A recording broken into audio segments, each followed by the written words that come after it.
Okay, guys, welcome back to the Fantasy Chancer, and I've got a very, very special, familiar guest on the screen. It's the Dazzler. Darren, how are you? I'm good, Maurice. Good to be here, pal. Thanks for having me.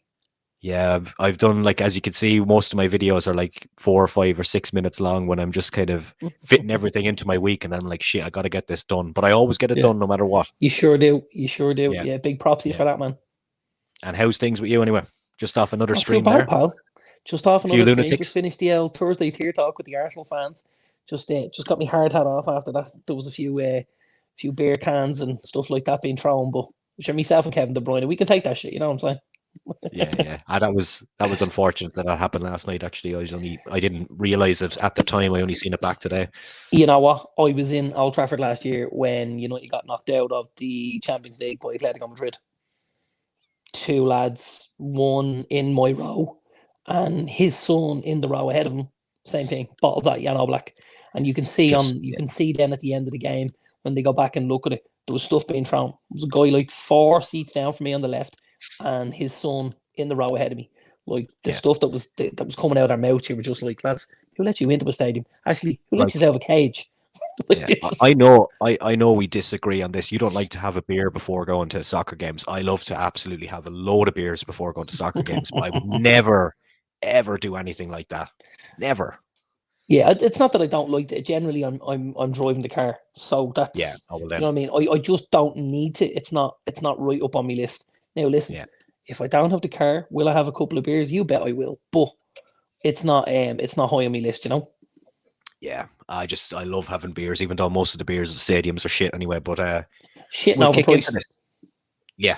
About six Could be pounds now, I worse. think. Could be worse. You could be in the TD garden because I was there obviously for war games. How much for a pint? And well, I remember it was $14 for a Sol at WrestleMania, so I think it'd be around that, yeah. And there weren't even Yeah, it pints, there were was cans that we were dealing with. it was 16 for a bottle of Bud Light. Wow. $16. So yeah, it was rough to say the least. Didn't have too many of And them, I won't lie. they had no pints, did they not? Just bottles. They had other stuff. What's the local stuff in Boston? Is it something Adams or something? Samuel Adams Boston Lager. Yeah, yeah. So I wasn't really getting into that. I was like, you know what, I'll have the Bud Light and I'll move on because it's something I know. I don't Yeah, drink an awful lot of lager. It doesn't agree with me. So yeah. in the And you absence know of the what? whiskey, I just said I'd have Yeah. the Bud Light. It was grand. And do you know what? In America, I actually stuck to Bud Light most of the time there because it was the only kind of recognizable beer I seen. The rest of the Yeah, guys were all drinking craft beer. Anyway, I think we've got a show to do about football today. yeah. Let's roll, my man. Shall we have a look at the table from last week? We sure will. I'm just going to full screen this so we can see it. So we have Graham Ward up on the top with 1,443 points, followed closely Graham by Jamie Graham Brown. is a Graham is a guy I grew up with. He Okay, doesn't live too far from me. He's a school teacher now, and it was actually his birthday yesterday. So big shout out to Graham if you listen to us. I know it's his birthday, and happy birthday. happy birthday, pal. Yeah, he's an Arsenal fan as well. Okay, hence the name. Boom, Hence the name. Xhaka Saka. Yeah. So if we scroll on down, we see Mark Hogan there, 1,401. He's not too far off the top either. No, he's hanging in there. Where are you? Because you've actually taken a bit of a turn up this table lately. Look, There I 92 am. points Yeah, last yeah. week. I've taken a huge. Last 3 weeks have been really, really good for me. Yeah. I've got the ball rolling. I got 92 in game week 23. I had 81 in game week 22, and I had 88 in game week 21. So I mean, I've had 267 points in the last 3 weeks, which really pushed me back up where I wanted to be. Kept me Nothing challenging. wrong with Let's that. say, yeah. It's Nothing really wrong good. with that. What's it been down to? Has it been Haaland or has it been Rashford? Both. I suppose, yeah, I've had week to week. I've been trying to keep Arsenal players in my team. I've been trying to get City players in my team. Obviously, I keep an eye on the game weeks and stuff like that. I'm now starting to, which again I should have been doing from earlier on in the game, but I'm now starting to look 2 and 3 weeks ahead to make transfers ahead of the stage. And you'll even see one that I make tonight, with not this game week, with not game week 24 in mind, but actually with game week 25 in mind, because I want to make two changes that week. So to facilitate that, I made one this week and I'll make one the following week, which will help me do what I'm trying to do. And I was listening to you on the show, and it's a Wolves player. Sure is. Yeah, Yeah. sure is. Let's have Because a in look at this. It game might come up week, a yeah, little bit. You might need to full screen this if you can't see it properly, but yeah. I'm going to full screen it there now as well. So if you want to talk us through it. Yeah, so like we've got Nick Pope in goal. I've also got a choice there of Pope or Ward. Ward's away at Old Trafford. Pope is at home against Liverpool. Now, listen, on their day, either side can put a couple past you. I think Pope, though, has been in great form recently with Newcastle, obviously. So for me, he's not overly expensive and he's picked up quite a few points. So I'm going to stick with Pope this weekend.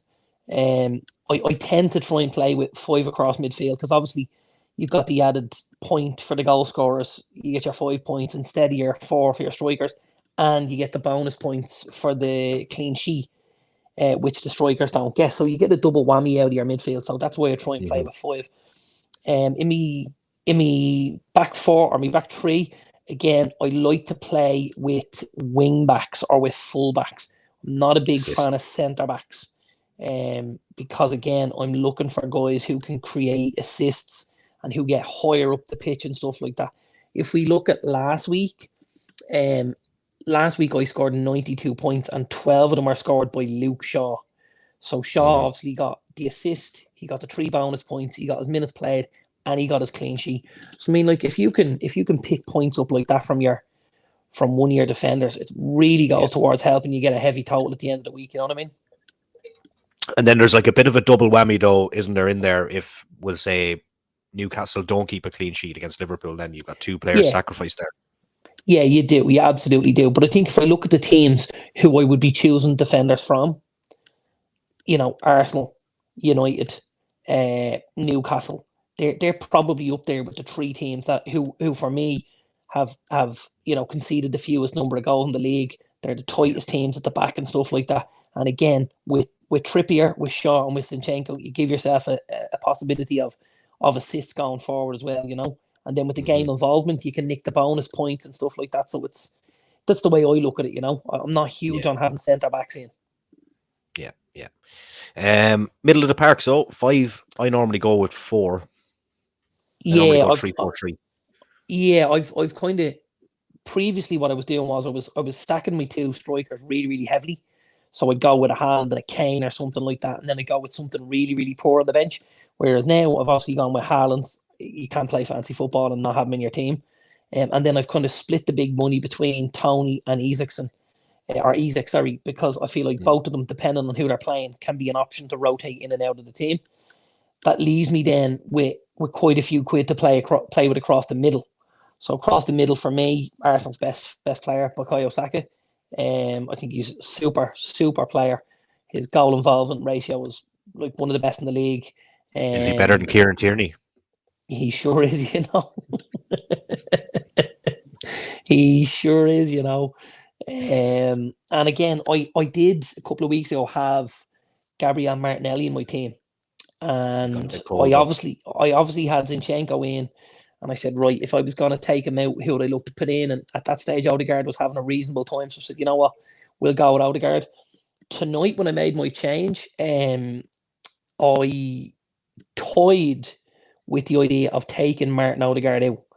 Now, the reason I didn't take him out, and this is again back to the kind of strategy that I've been looking at over the last few weeks. Double round isn't this week, game week 24, but it is in game week 25. So I want as many players having that double week as possible. That led to my change this week. That meant I went in with Saka and Odegaard because I know they've the double game week 25. And actually, I've brought in Ruben Neves, who Wolves have had a massive upturn in their fortunes.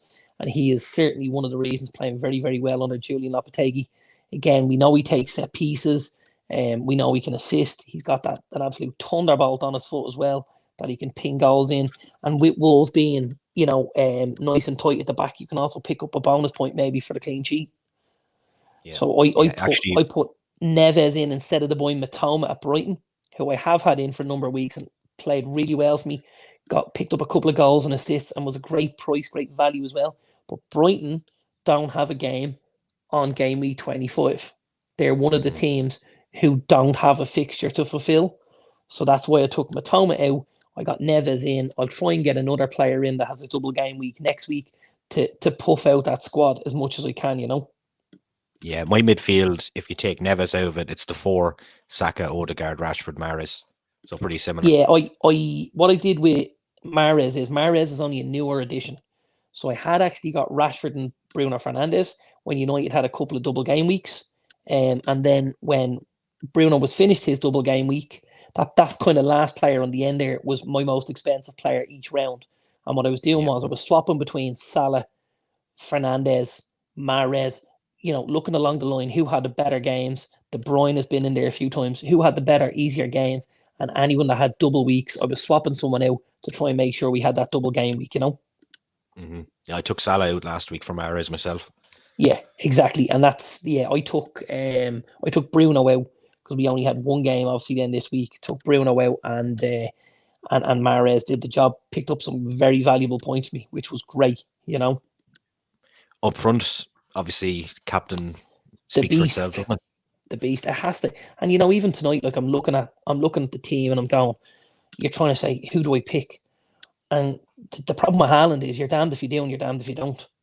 Because if I make him captain, which I have, and he has a good week, everybody gets what I get.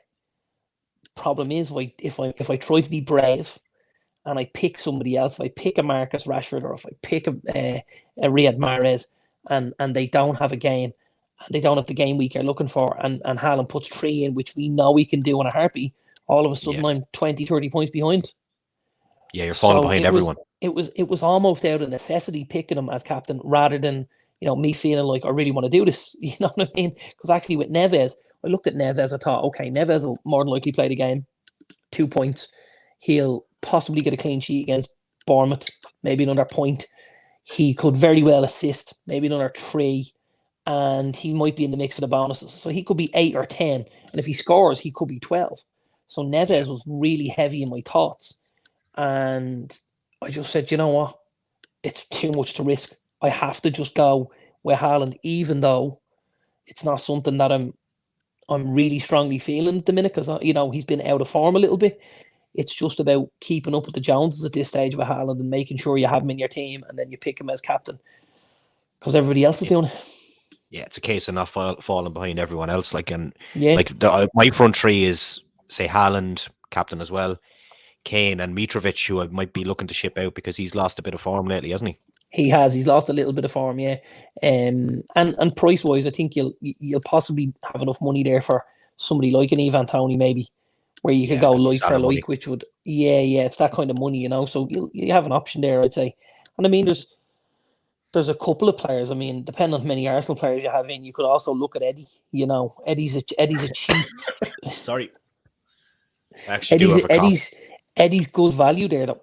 He might not necessarily. I mean, he's got 7 and 7 before, the last couple. But value he's guaranteed 2 points anyway because he's the only striker we have. Right, so he's guaranteed that he can absolutely create an assist. Did he get fouled for the goal last night? He got fouled for the goal. Yeah. So there's an assist and he hasn't been involved, right? So all of a sudden there you are. You've got another 3 points. So somebody like Nketiah, and then what happens is then you have an extra few pounds to play with in midfield or even in the defence, Yeah. Something I'm obviously now, or something I'm now thinking about, and if you can see from the graphic, I haven't played my bench boost yet. So neither have I. That's something, and I haven't played my triple captain, so I haven't played either of them. Now I know a lot of guys ahead of me have played one or both of. Yeah. So that's where I need to be very, very tactical. So obviously, on the double game week, if I can maybe, get in another player or two, the boy at Villa, Moreno, I'd probably look to ship out. Haven't had a good time at the minute, Villa.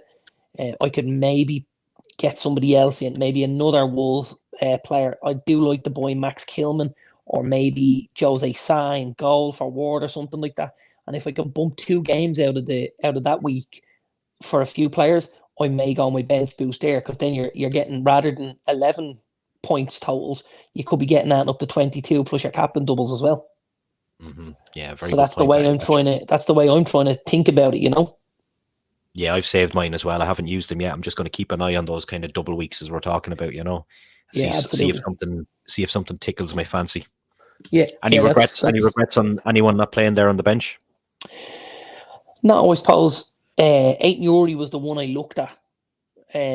Wolves are home against Bournemouth, and Nouri is a very, very attacking player, as we know.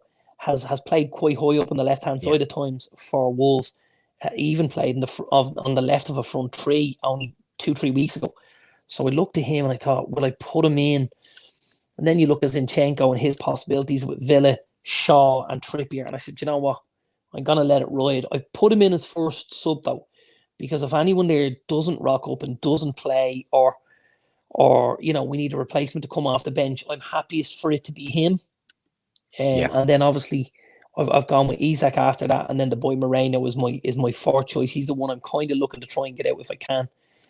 Thankfully, I still have a little bit of. I've actually got quite a bit of money to play with.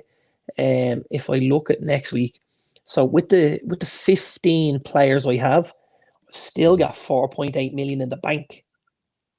Nice. So I mean, if I'm taking out a Moreno at 4.5 million, I can possibly put someone in on a double game week at maybe 5 or 6 million.